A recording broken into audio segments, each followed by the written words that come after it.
Syndicate মিটিংয়ে ফ্যাসিস্টের কোনো দোষর অংশ নেবে না। আব্দুল হান্নান মাসুদ, আপনাকে দিয়ে আলোচনাটা আমি শুরু করতে চাচ্ছি।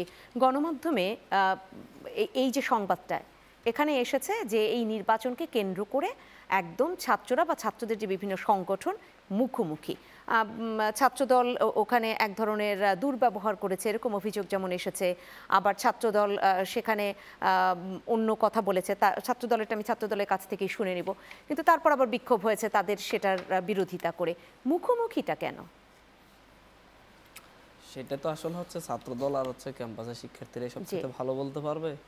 তবে আমরা যতটুকু জেনেছি যে হচ্ছে ক্যাম্পাসে সেদিন সিনেট অধিবেশন হওয়ার কথা ছিল, তো হচ্ছে সেই সিন্ডিকেট সভা হওয়ার কথা ছিল।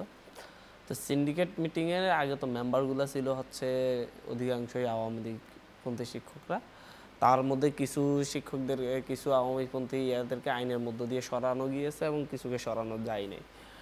তো যার ফলে হচ্ছে এখানে সাধারণ শিক্ষার্থীদের মধ্যে একটা ক্ষোভ ছিল। সাধারণ শিক্ষার্থীরা এটার প্রতিবাদ জানিয়েছে যে হচ্ছে যেন আওয়ামী কোনো শিক্ষক ফ্যাসিস্টের পক্ষের কেউ যেন সিন্ডিকেট সভা অংশ নিতে না পারে। সেই জায়গা থেকে শিক্ষার্থীরা প্রতিবাদ করেছে। ভিসি সিদ্ধান্ত নিয়েছে যে হচ্ছে এইভাবে মানে সিন্ডিকেট মিটিংয়ে ফ্যাসিস্টের কোনো দোষর অংশ নেবে না। তারপরে হচ্ছে সেখানে দেখা যায় যে হচ্ছে আমরা যে একটা ভিডিও দেখেছি সেখানে হচ্ছে ছাত্রদলের হল পর্যায়ের কয়েকজন নেতৃবৃন্দ ভিসির সাথে বাইরে দাঁড়িয়ে এক ধরনের কথা কাটাকাটি করতেছিলেন, কথা বলতেছিলেন। তো সেই জায়গায় সেখানে ওনাদের কথাই দুইটা বিষয়ে আলোচনায় উঠে আসতেছিল। আমরা যে ভিডিওটা দেখেছি সেখানে আপনারাও হয়তো মিডিয়াতে দেখিয়েছেন, আপনাদের মাধ্যমে আমাদের দেখা, যে হচ্ছে একটা বিষয় ছিল হচ্ছে সিন্ডিকেটে যেন হচ্ছে ফ্যাসিবাদী কোনো শিক্ষক অংশ নিতে না পারে সিন্ডিকেট সদস্য। আর সেকেন্ড ইস্যুটা ছিল হচ্ছে সিন্ডিকেটের এই সভায় যেন হচ্ছে ডাকসু নিয়ে কোনো আলোচনা করা না হয়, ডাকসুর জন্য আরও সমস্যা নিয়ে। এই দুইটা বিষয় আমাদের চোখে পড়েছে যে এই দুইটা বিষয় নিয়ে মূলত বিসির সাথে কথা বলছিল। তো বিসি জানালো যে হচ্ছে আমাদের এই সিন্ডিকেট সভায় এই এজেন্ডাই নেই ডাকসু নিয়ে আলোচনার কোনো, তাহলে কেন হচ্ছে ওনারা এখানে এসেছেন। তো হচ্ছে ওনারা তারপরে বলতেছিলেন যে হচ্ছে না স্যার, এজেন্ডা না থাকলেও যেন আলোচনা না হয়, কোনো ধরনের ডাকসু নিয়ে এই ধরনের কথাবার্তা চলছিল।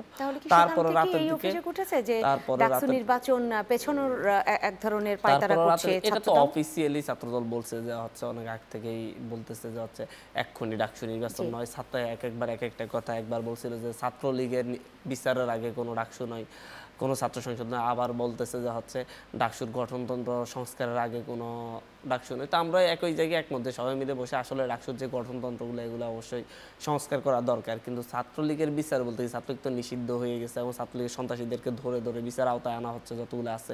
ওনারাও হচ্ছে যত ছাত্রলীগ ওনাদের সামনে পড়বে তাদেরকে ধরিয়ে দিবে, এটাই তো চাওয়া। কিন্তু হচ্ছে বিশ্ববিদ্যালয় কমিটিতে আবার ছাত্রলীগের কেউ জায়গা পেয়ে যাবে, কমিটির বিভিন্ন পদ পেয়ে যাবে, সেটা যেন না হয় আমরা সেদিকেও দৃষ্টি রাখার জন্য বলবো।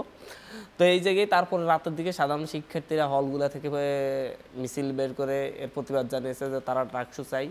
তো পরবর্তী দিয়ে এরপরে এই ব্যাপারে যখন ওনারাও হয়তো ভিডিওটা দেখেছেন, দেখে যখন বুঝতে পারছেন যে হচ্ছে ওনারা ডাকসুর বিরুদ্ধে কথা বলছে, তখন হচ্ছে শিক্ষার্থীদের চাপ অনুভব করে ওদেরকে শোকজ করেছেন। শোকজ করে আবার পরবর্তীতে যে কোনো বিষয় নিয়ে হয়তো অভ্যন্তরীণ কোনো বিষয় নিয়ে আলোচনা আবার সেই শোকজ উইথড্র করেছেন। সব মিলিয়ে একটা গোঁজামিল। পরবর্তী দিন আবার অস্বীকার করা হয়েছে যে হচ্ছে আপনি যে বক্তব্য তুলে ধরলেন, আমি আপনার বক্তব্য থেকে একটু স্পষ্ট হতে চাই। আপনারা যতটুকু তথ্য পেয়েছেন, অর্থাৎ আপনিও যেটুকু তথ্য পেয়েছেন বিশ্ববিদ্যালয় থেকে, জি সেটা বিশ্ববিদ্যালয় থেকেই তো তথ্যগুলো এসছে। সেই তথ্য যতটুকু পেয়েছেন সেখানে আপনি দুটো বিষয় বলেছেন। যে প্রথম হচ্ছে যে আওয়ামী পন্থী বা আওয়ামী লীগ পন্থী যে সদস্যরা সিন্ডিকেট মেম্বাররা ছিলেন তাদেরকে কেন আমন্ত্রণ জানানো হলো সেটা নিয়ে একটা প্রতিবাদ ছিল। সেটা তো সমস্ত শিক্ষার্থীদেরই ছিল, সেটা তো ছাত্র দলেরই ছিল, অন্যান্য শিক্ষার্থীদেরও ছিল।